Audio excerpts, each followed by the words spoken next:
çfarë duhet të kenë me vete? Çfarë duhet të kenë parasysh?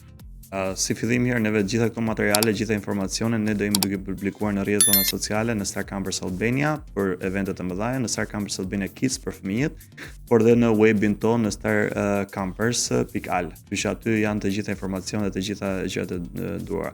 Por që për t'ju përmbajtur pyetjes direkte tuaja, është që normalisht para shkosa neve shkojmë në mal. Së parë njëherë lexoni komplet programin kur e publikojmë. Okej. Kjo është gjë më e rëndësishme. Po të thash që jemi shumë si përfaqësor. Prandaj e përmenda të parën, pa shkuar tek çfarë do të jetë programi.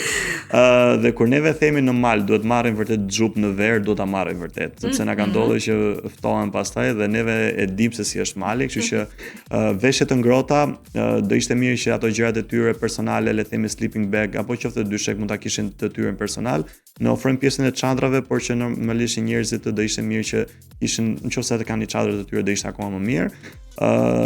Do i theksoja shumë që të heqin vëmendje nga ato hallet e ndryshme, problemet e ndryshme nga telefoni, por që normalisht edhe nëse kanë medikamente nuk do doja që ta neglizhojnë ato kohë dhe normalisht të marrin në një gjë që është kundër alergjisë, sepse ndodh në një bar apo në një ambient që mund të ndikojë në këtë lloj gjëje, por normalisht që për mua është vetëm veshjet e ngrohtë. Po pati veshjet e ngrohtë, neve do ta shijojmë gjithë gjë, pastaj pjesën e ushqimit dhe gjërat e natyrës, nëse ata kanë diçka me vete, patjetër që mund ta marrin, por që ne normalisht jemi predispozuar që të organizojmë dhe barbecue të vogla aty në natyrë.